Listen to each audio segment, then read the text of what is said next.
Assalamualaikum warahmatullahi wabarakatuh. Halo rekan-rekan pencinta otomotif. Pada video kali ini kita akan membahas alat ukur berikutnya, multitester atau avometer dan cara penggunaannya.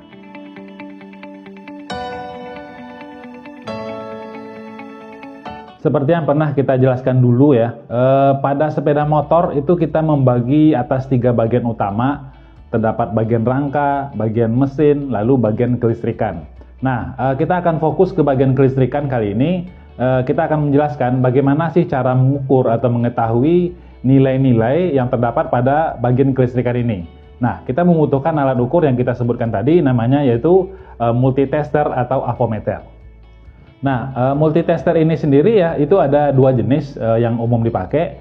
Ada yang modelnya analog yang menggunakan jarum, ada juga yang menggunakan angka ataupun digital.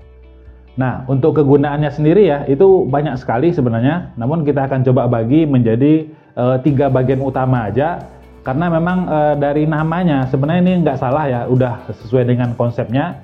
Avometer itu singkatan dari ampere, voltase, dan juga ohmega. Nah, jadi ampere itu untuk mengukur kuat arus, volt itu untuk mengukur tegangan. Lalu yang satunya lagi ohmega untuk mengetahui hambatan atau tahanan dari sebuah rangkaian. Jadi untuk lebih jelasnya bagaimana cara mempergunakan alat ini nantinya di sepeda motor, kita akan lihat pada peragaan-peragaan berikut ini. Oke, sebelum kita gunakan alat ini untuk mengukur, mungkin perlu dijelaskan lagi gitu ya, bagian-bagian daripada alat ukur yang kita gunakan ini. Nah, seperti yang tadi sudah disampaikan juga, alat ukurnya ada 2 jenis, ada yang tipenya analog, ada juga yang tipe digital. Nah, jadi kali ini kita akan fokus ke yang tipe digital karena memang ini yang kita sering pergunakan sekarang. Nah, jadi bagian-bagiannya itu ya bisa kita lihat. Pertama, ini adalah displaynya atau layarnya, tempat kita melihat angka yang tampil dalam pengukurannya. Nah, jadi ini display atau angkanya, ya. Saya contohkan mungkin kalau di on kan seperti ini. Seperti itu. Nah, ini mungkin rekan-rekan sudah pada tahu. Nah, jadi ini adalah tempat membaca nilai yang diukur. Nah, kemudian yang bagian bulat besar ini adalah selektor. Jadi selektor itu kita gunakan untuk memilih kita akan mengukur apa begitu ya. Kita akan gunakan mengukur tegangan kah, atau kuat arus kah, atau mengukur hambatan. Nah, jadi kita akan pilih di selektor ini. Nah, untuk perbedaan dari posisi selektor, mungkin perlu saya tambahkan ya. Kalau kita ingin gunakan untuk mengukur tegangan, maka bagian yang kita pilih itu dia ada lambang V-nya seperti ini, V, lalu diiringi dengan ada yang modelnya garis seperti itu, ada juga yang modelnya dia bergelombang. Nah, ini yang membedakannya adalah yang satu digunakan untuk mengukur tegangan tipe DC, yang satunya lagi digunakan untuk mengukur tegangan tipe AC.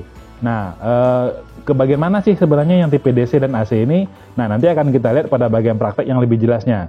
Jadi untuk di awal kita pahami dulu aja, ini untuk mengukur tegangan, tetapi ada yang tipe DC, ada yang tipe AC. Nah, lalu yang berikutnya lagi di sebelah sini, ya, ini digunakan untuk mengukur hambatan atau tahanan, karena lambangnya itu adalah ohm atau ohmega. Nah, jadi nanti kita akan gunakan untuk mengukur hambatan atau tahanan, mau dia spool, mau dia komponen elektronik, atau dalam sebuah rangkaian. Nah, lalu yang ketiga, kita gunakan nanti untuk mengukur kuat arus atau ampere. Nah, jadi di situ lambangnya dia hurufnya A, ya, huruf A besar. Nah, jadi kalau kita menggunakan untuk mengukur kuat arus, kita akan pindahkan selektornya itu ke bagian pengukur A, ampere, seperti yang kita lihat ini. Nah, kalau di alat yang kecil satu lagi yang kita mau lihat, bisa juga di tipe ini kalau kita mau mengukur untuk tegangan DC, maka yang kita pilih itu selektornya di area ini, bisa di sini, ini, atau yang ini, tergantung nilai yang akan kita ukur itu sekitar berapa tegangannya. Contoh nih, kita mau mengukur baterai, tegangannya itu sekitar 12 volt. Maka kita akan mengambil nanti selektornya itu di angka 20 volt DC, ya, seperti ini. Nah, ini. Jadi kita akan posisikan dia di sini karena akan mengukur tegangan dari baterai atau tegangan sekitar 20 volt ke bawah. Nah, kalau dia lebih dari itu, maka kita pindahkan lagi ke bagian yang lain. Nah, sebaliknya kalau kita mengukur tegangan AC, kita akan pindahkan selektornya ke lambang yang di sini, huruf V dengan gelombang. Lalu ini kita pilih aja nih, yang ada hanya 200 dan 750. Kita pilih aja yang 200 karena ini yang paling kecil. Nah, biasanya dia sudah bisa membaca nilai tegangan AC yang di bawah dari 200 ini. Nah, lalu yang satunya lagi di sebelah kita bisa lihat ini A ya, huruf A, ampere. Kita bisa mengukur kuat arus nanti dengan memindahkan selektor ke area yang di sini. Nah, kalau di sepeda motor biasanya sih kita gunakan untuk mengukur yang dinilai 10 ampere atau 20 ampere. Nah, saya harapkan ini bisa diperhatikan dengan baik ya, karena biasanya yang sering terjadi kesalahan itu adalah pada saat mengukur kuat arus atau ampere ini. Jadi posisinya kalau kita udah mengukur kuat arus atau ampere, kita harus memindahkan nantinya lubang prop yang terdapat di sini. Nah, jadi jangan sampai keliru, karena kalau dia salah posisi akan menyebabkan terjadinya konslet atau kerusakan pada alat ini. Nah, jadi harus kita perhatikan dengan baik, jangan sampai keliru memilih ataupun menempatkan lubang propnya ini pada saat mengukur kuat arusnya. Nah, jadi setelah kita lihat tadi ini display, ini selektor, lalu lubang yang ada di bawah sini ini adalah lubang prop atau tempat kutupnya kita tempatkan, yang mana nanti akan dihubungkan dengan kaki kabel ini ya, propnya.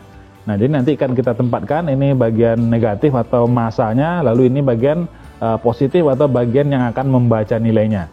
Nah, di sini juga bisa kita lihat ada angkanya, ini kom itu untuk masa atau negatif, lalu yang duanya ini adalah untuk mengukur tegangan dan hambatan, lalu yang sebelahnya lagi untuk mengukur kuat arus. Nah, jadi nanti kalau kita mau mencontohkan ya, saya akan memposisikan dulu. Yang hitam itu biasanya dia udah jelas nih, bakal kita pasangkan ke kutub yang tulisannya kom ya, atau masanya. Lalu yang satunya lagi kita akan tempatkan ke bagian yang sebelah sini ya. Kalau kita mau mengukur nantinya voltase atau hambatan, kita tempatkan di sini. Nah, khusus untuk mengukur nantinya kuat arus, kita gunakan di sini. Nah, kita akan bahas dulu untuk mengukur tegangan dan juga hambatan. Jadi ini kita tempatkan di posisi yang ini, yaitu massa dan bagian kutub pengukur hambatan dan tegangannya. Oke, untuk contoh yang pertama, saya akan gunakan alat ini untuk mengukur berapa tegangan yang ada pada baterai yang ada di sini. Nah, saya akan pindahkan selektornya ke bagian pengukur tegangan DC. Ya, di sini tandanya kita bisa lihat huruf V, lalu ada garis dan garis putus-putusnya. Nah, pada alat yang saya pakai ini kebetulan dia otomatis ya. Otomatis saya nggak perlu pindah-pindahkan lagi apakah nilainya sekitar 20 atau 200 atau berapa. Ini nggak perlu, karena ini memang langsung otomatis membaca dan menyesuaikan sendiri berapa nilai yang terbaca pada saat ini. Nah, jadi akan saya langsung peragakan. Posisi selektor sudah tepat, posisi propnya juga sudah saya paskan.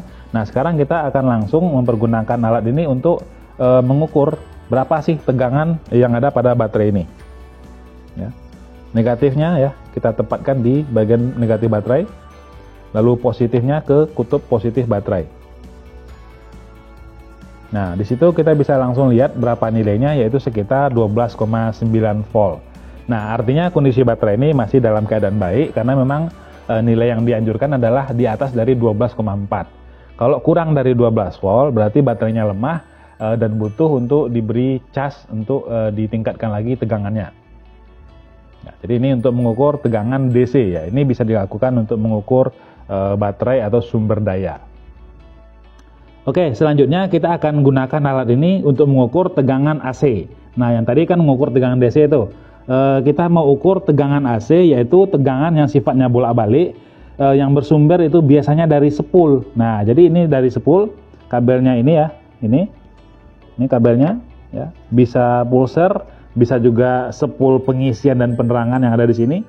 Ya, kita bisa lihat ada 3 kabel.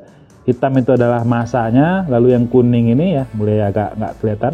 Ini kuning untuk penerangan, lalu yang putihnya ini untuk pengisian. Nah, kita pilih salah satu aja nanti, tetapi masanya harus dipasangkan ke sini. Nah, jadi kita mau ukur tegangan AC yang keluar dari spool. Caranya bagaimana?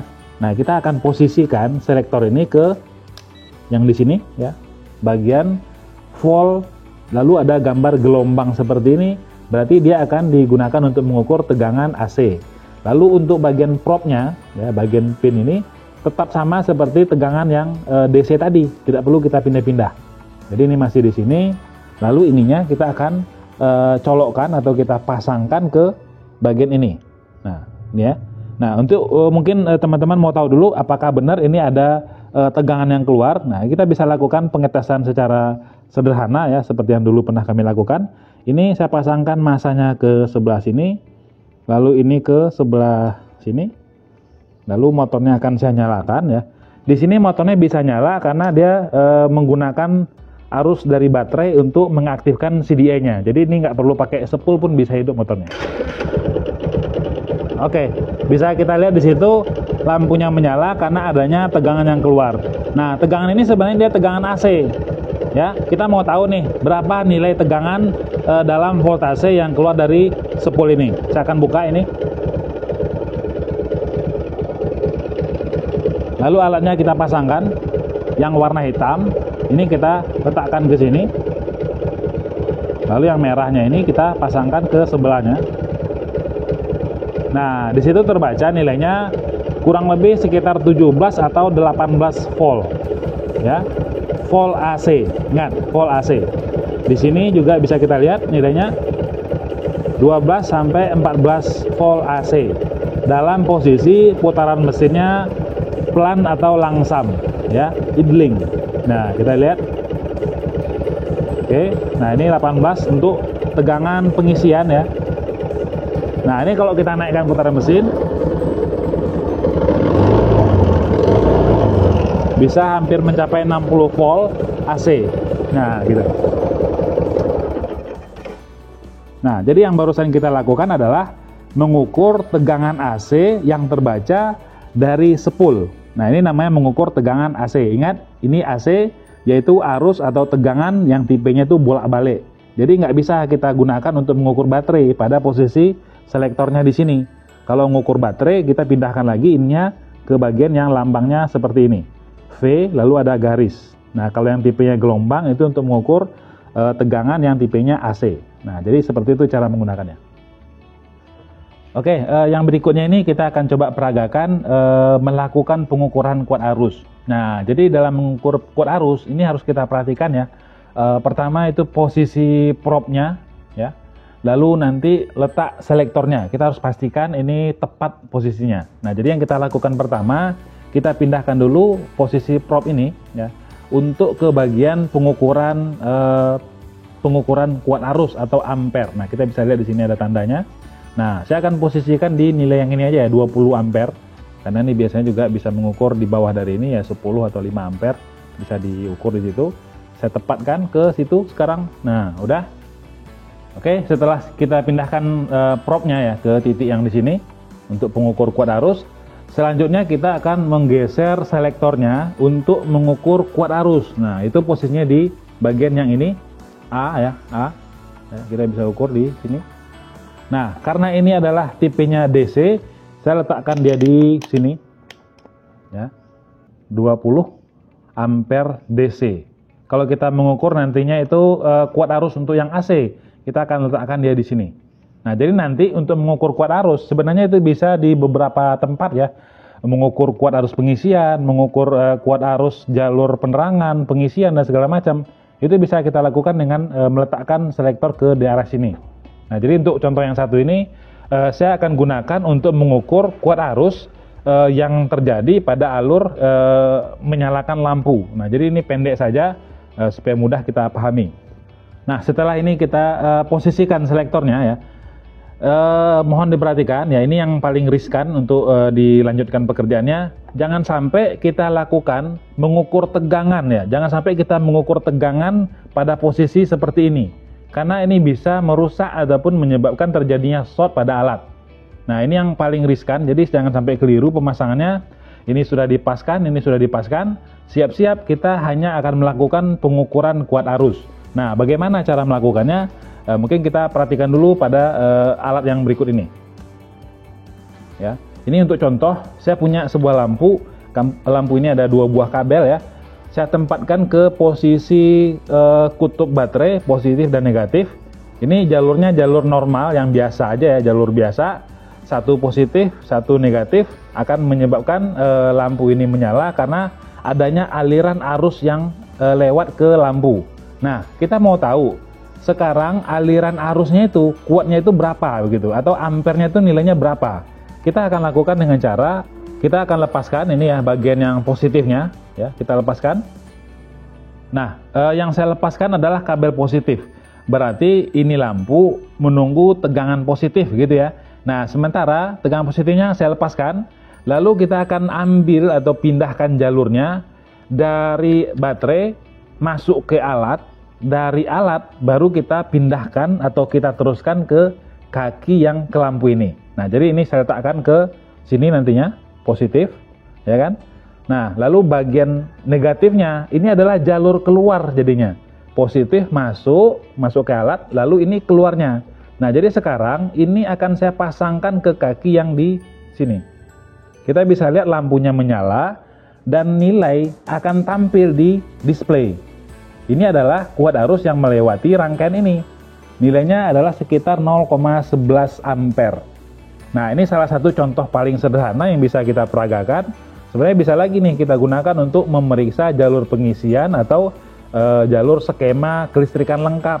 Nah, tapi ini paling pendek rangkaian yang bisa kita tunjukkan supaya lebih mudah dipahami. Nah, inilah namanya melakukan pengukuran kuat arus. Mudah-mudahan bisa dipahami. Ya, jadi setelah kita lakukan untuk mengukur kuat arus, nah ini penting untuk diingat, kita harus mengembalikan posisi probe dan selektornya, karena ini sangat riskan terjadi bahaya ataupun kerusakan pada alat kalau kita lupa melakukannya. Nah, jadi kita akan cabut kembali probe ini ya, cabut kembali, lalu ini pun kita pindahkan lagi ke off-nya.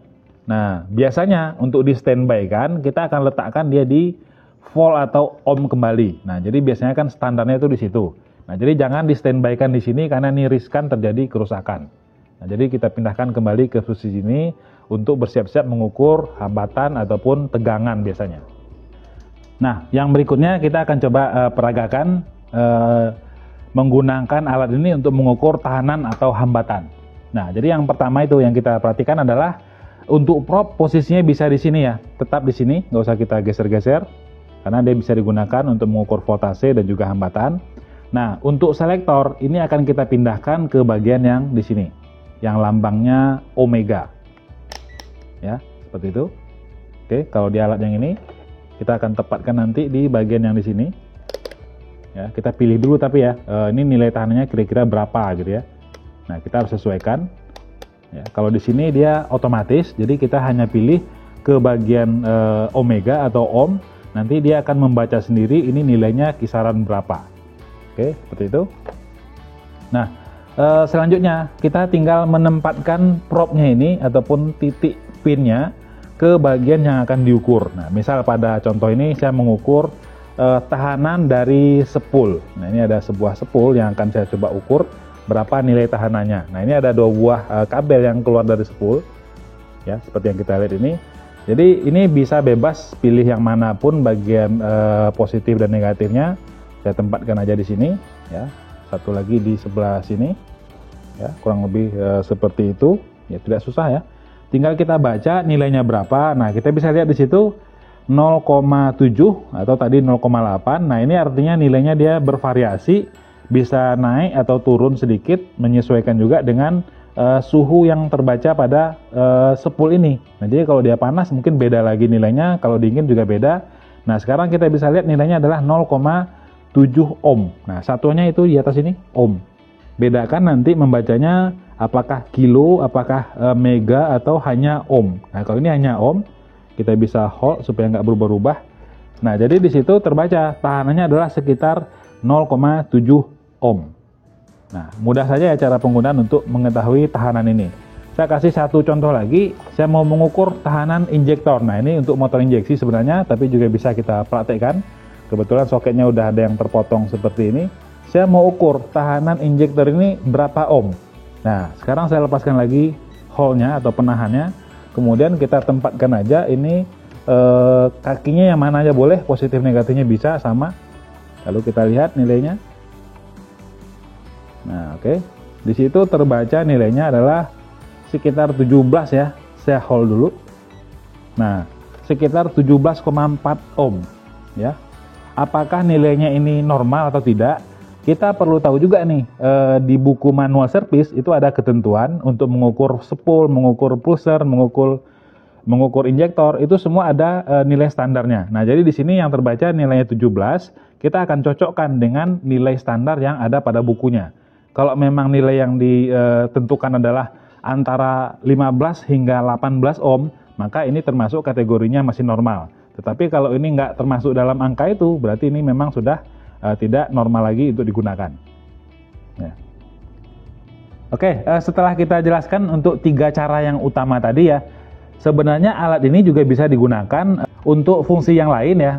Mungkin yang bisa saya tambahkan yaitu untuk mengetahui kontinuitas atau tersambung tidaknya sebuah rangkaian atau kabel lah, pendeknya itu kabel. Nah, maksudnya gini, kita mau mengetahui apakah kabel ini putus di dalam atau tidak.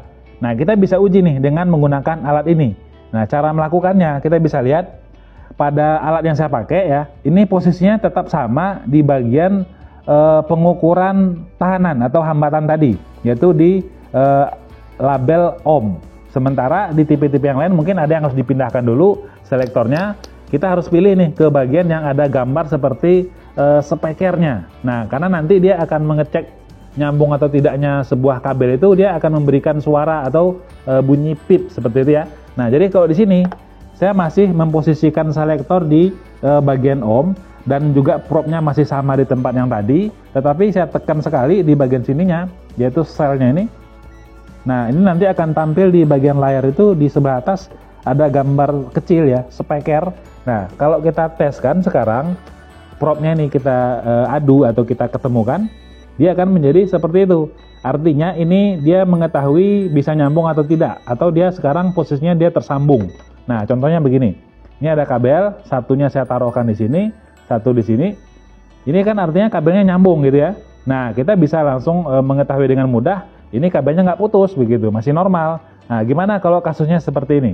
Ini satu saya pasang di sini, satunya lagi saya pasang di sini, nggak bunyi nih, nggak bunyi. Padahal kita pasangkan, bisa saja di bagian soket atau di bagian fitting atau di bagian jepitan itu ternyata nggak nyambung. Nah, artinya ini ada kemungkinan kabel itu putus di dalam atau bisa juga di bagian jepitannya ini atau di bagian bawah sini. Nah, kita nanti harus memeriksa dulu apakah ini ada yang putus di bagian dalamnya gitu ya. Nah, jadi alat ini juga bisa kita gunakan untuk mengetahui nyambung atau tidaknya sebuah jalur seperti ini, atau bahasa lainnya itu kontinuitas.